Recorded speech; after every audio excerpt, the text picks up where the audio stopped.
Greetings children, welcome back to biology class. Today we are going to learn the fourth part of improvement in food production. As you all know, nowadays we are learning lesson in a very small portion because you are revising for your revision exam. That's why we are advised to give you a very little portion. So till now you have studied about crop improvement and you have studied methods, major steps of plant breeding, and I taught you about the conventional method of crop improvement, that is about selection and hybridization also. I guess you can understand, you have studied that, you have read that. If there is any doubt you can ask me at any time, but till now I didn't receive any queries like that. So let me go with the next topic. The next topic is today I'm going to give you some three small informations, but a very important information, but these informations are very important. So you have to go with them in your book too. You can mark it in your book itself. And I need you to write once to send it to me. Not everything, the notes and one table is also there. So that table you have to learn.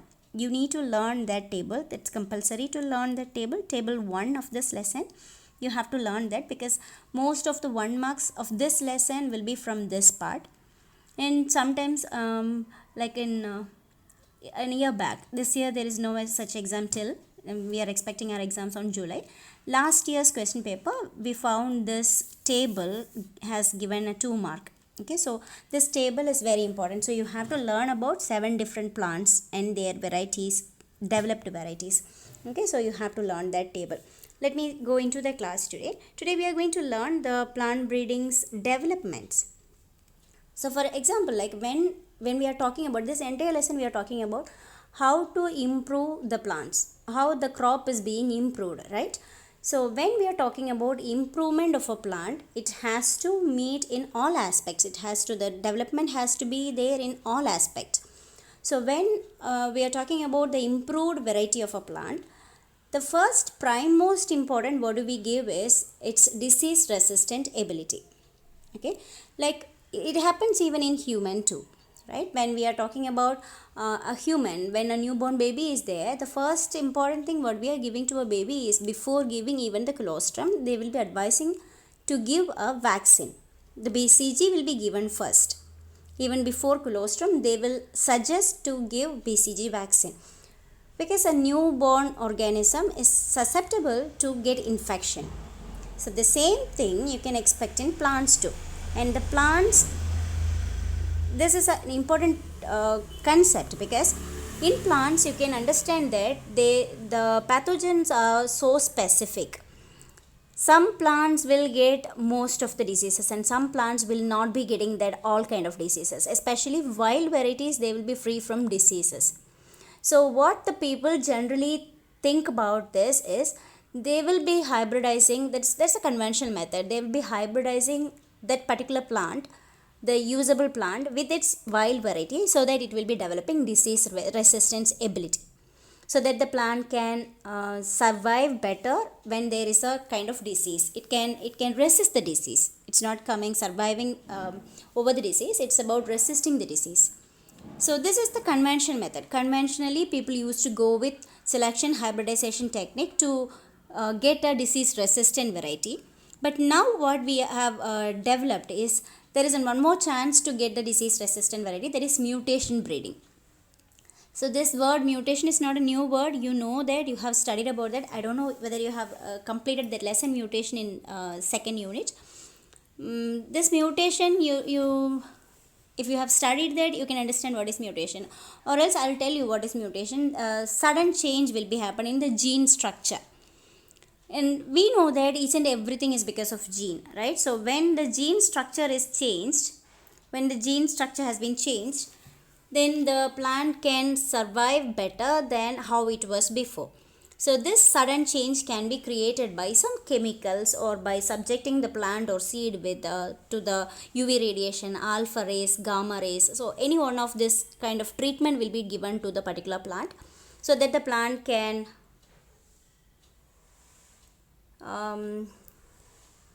so that the plant can strive well, survive well.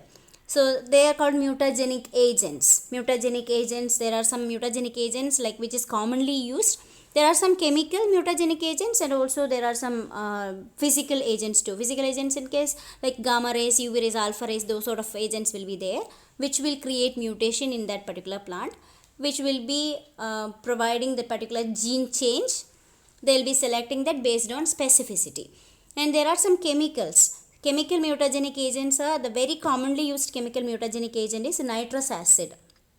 You may know that in chemistry, nitrous acid. I guess the chemical formula is HNO2. I'm not very sure. You just confirm with your chemistry teacher. HNO2 is nitrous acid. So this nitrous acid is used as a common mutagenic agent. And apart from nitrous acid, MMS, there is methyl methane sulfonate. Methyl methane sulfonate, MMS, is also a very common mutagenic agent. Why I'm saying this specifically to these two names are there in your NCERT syllabus too. So you should know about these two mutagenic agents specifically to go with your competitive exams. So nitrous acid and methyl methane sulfonate are the two common chemical mutagenic agents which are used to provide mutation breeding. And apart from that, there are so many chemicals. Okay, bromine is there, and then sodium azolate is there. There are so many chemical agents are there, but you are learning about your syllabus or for your age it's given only two. So that is mutation breeding. So by mutation breeding, what we are developing is we are developing a plant which will resist that particular disease. Right, so by doing this, if we can opt for conventional or we can opt for mutation breeding. Okay, apart from this too, there are so many other methods are also nowadays in very recently we have developed this genetic engineering. You have studied that in biotechnology unit. Genetic engineering techniques are also used to change the gene or to introduce a better gene so that the plant will be will be of disease resistant variety. So there are so many other parts too, and yeah, that's it about disease resistant variety. And then insect pest, resistance against insect pest. This you would have heard about this. What is that? Now we had trouble in India. The attack of this. What is that hopper thing, that attack, right? So that's the very common thing in country, developing country like our India. We have this as a major problem. We have the problem of infestation, which will be creating too much of economic loss. When there is an insect, when there is a pest attack, there is comparatively like locust attack, yes. So this sort of pest attack is creating too many trouble in our country, and almost all the agronomical processes. This is the too much huge problem. This is actually a real huge problem. So this sort of problems can be overcome by when we are developing a plant which can naturally be able to resist, which can actually be able to fight against this infestation. When the plant is infection free or the pest attack is completely not there in a plant, then that is actually a successful one. That is actually the improved variety. So I said naturally some of the plants may have, you would have seen that in hairy structures, the epidermal hairs found in the members of some Malvaceae members. Some members of Malvaceae only, not all members. Some members of Malvaceae you could see this epidermal hair, like lady's finger and all, you can see that. So that is also, that is actually a kind of natural preventive mechanism which is found in the plant, by which the plant can get free from its pest attack. So this is a kind of natural structure, like they may have a hairy structure on them, on the leaf, generally leaf and the green stem, which will be attacked by the plant or the plant pest or insects, because they used to attack for the sap, and the sap would be so good in the green part. So this kind of natural adaptation will be getting protection from the pest attack. So that is one thing which is natural. And apart from that, some of the plants may develop some internal chemical change. For example, like maize. In maize, it's actually they will be having high amount of aspartic acid. So this high aspartic acid content will not allow the borers, that is stem borer means the one which creates a hole inside the stem. They will be creating hole inside the stem so that they will be eating xylem and phloem completely. They'll suck off the juice from the xylem and phloem so that they will be getting the nutrient, but the plant will be getting highly affected. The plant will not stand straight, it will go you know that most of the cereals are weak stem plant. As the stem borers are too huge in that number, the plant will not stand straight, they will die very fast, they will build fast, they will die very fast. And you can guess that, right? When the phloem is cut in between, all the nutrient will be utilized, or all the nutrients is being sucked up by the stem borer, the insect.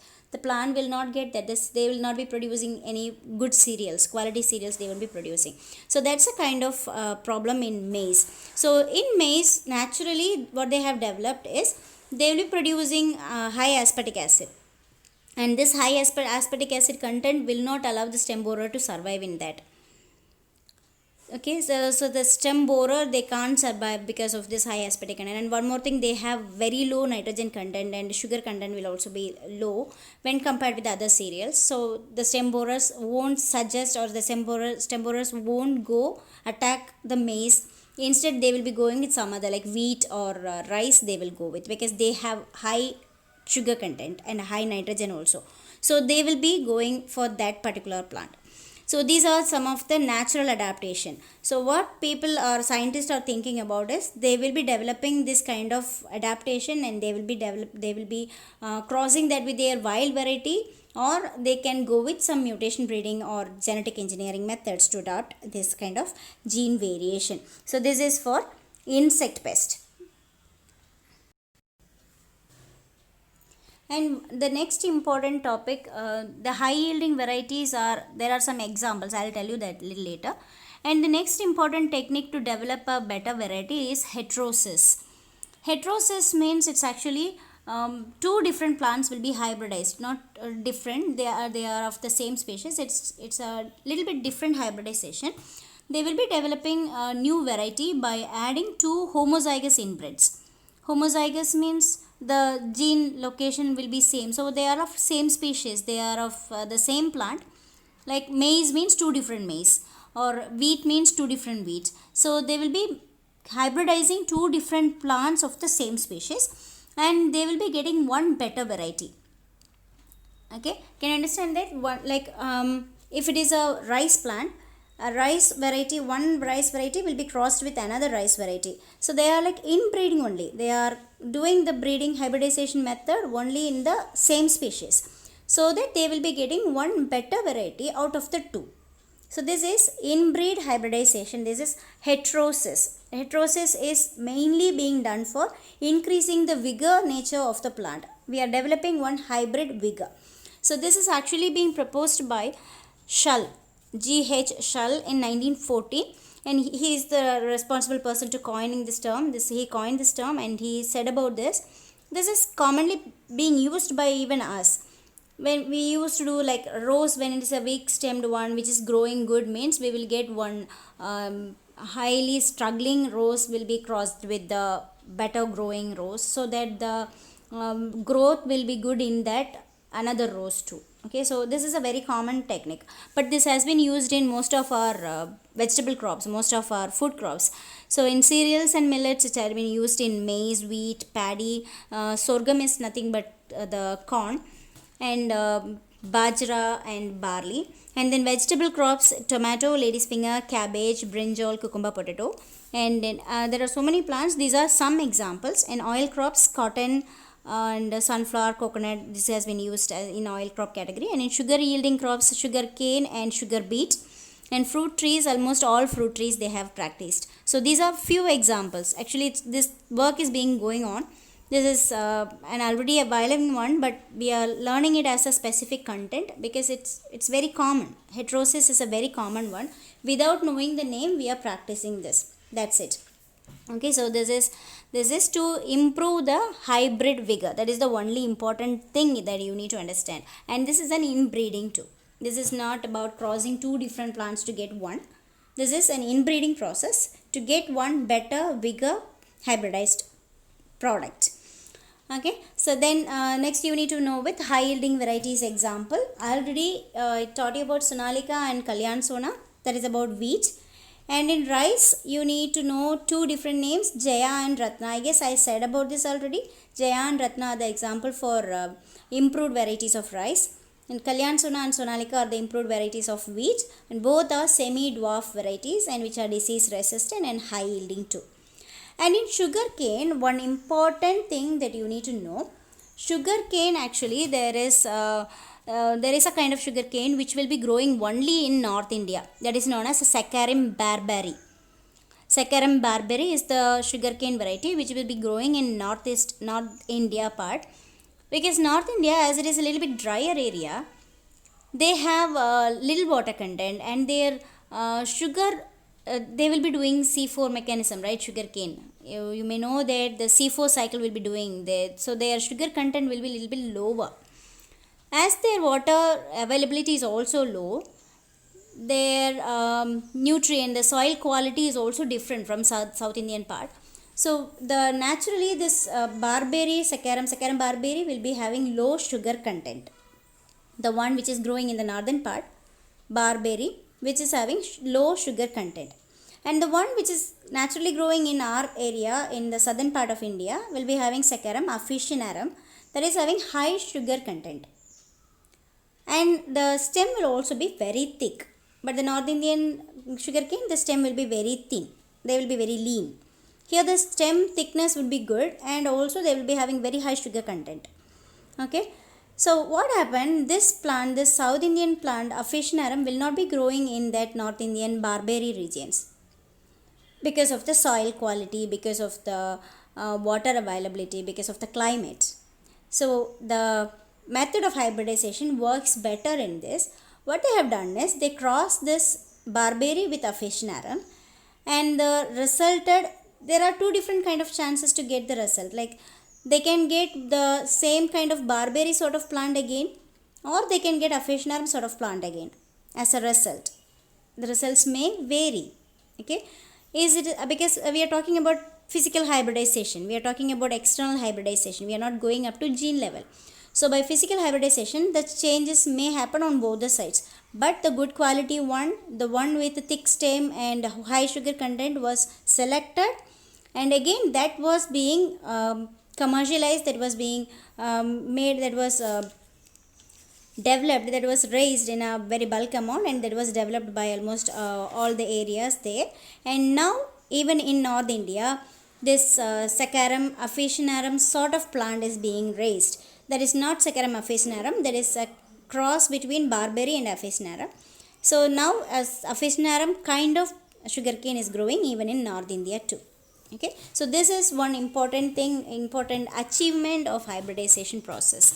So you can expect a question from this part for this lesson. And the next one, millets. Millets are the small cereals, small grains. They are millets are highly nutritious one. So these millets are also being developed. There are some examples like jowar and bajra. Jowar and bajra are able to develop in water less area. They can grow over the water stress. So these are the things that we are learning today, and I thought of adding polyploid breeding too, but the time is about 20 minutes, so I'm stopping it now. The next class we will be learning about polyploid breeding too. So today I taught you about disease resistance and about insect pest resistant, and then examples for high yielding varieties, and about heterosis completely. So your homework today is you have to read this completely, and the lesson for your preparation for your revision exam, I already gave you ecosystem lesson, and I know ecosystem lesson is a little bit longer, it's a little bit bigger lesson, so you can go with the succession parts completely today. And I'll give you a revision test on tomorrow. I'll give you a revision test for 10 mark by the same time. Okay, 8 to 8:20 you will be having the test. So revision test is for 10 mark. I hope you can complete that on time. 10 mark I'll give you by within 20 minutes. So please go with that. For that revision test, I'll give you the all 4 lessons. Okay, so today you have to go with succession part. So I can give you questions from all 4 lessons. Only one lesson I didn't add, that concepts of population growth only I didn't add, so I'm not taking questions from that lesson. The remaining 3 lessons I'll be taking questions from. Okay, I hope you can understand what I'm saying. 3 lessons you have to learn: ecosystem lesson, organisms and population, organisms and environment, I'm sorry, and then population growth. So these 3 lessons we have completed. Every day I'm giving you one lesson or one part of the lesson. So you have to learn that today, and tomorrow only your test. So for the past 6 days you are learning. So tomorrow you have to write a test for 10 mark, and the one who is getting low mark has to write a retest, and I can give you imposition also, right?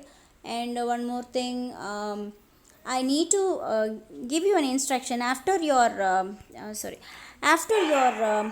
revision exam. You need to take videos. You have to go with seminar through online, right? So you have to take videos, so be prepared for that too. And the one who is getting low mark in the revision exam will be doing that first. Okay, I guess you can understand that. The one who is getting low marks in the revision exam has to go with the seminar first. Okay, so that I'll give you the topic of seminar by name wise. I'll give you the topic of seminar. The seminar would be from the last lesson, the pollution lesson, that generally we used to go with that lesson by seminar. So I'll give you the topic, and before revision or by Monday morning I can post you the topic of your seminar. By the end of revision exam, by after completing all the revision exams, we will be starting this seminar. So you have to be prepared for that. If you want to go in the order of your name or admission number, then you can learn better, get score good marks. The one who is securing low mark has to go with the seminar first. Okay, so that's a kind of punishment for you. So better you learn and get good mark. Okay, yeah, so that's it for today's class, and I hope you can understand that. If there is any doubt, you just message me. Thank you, kids.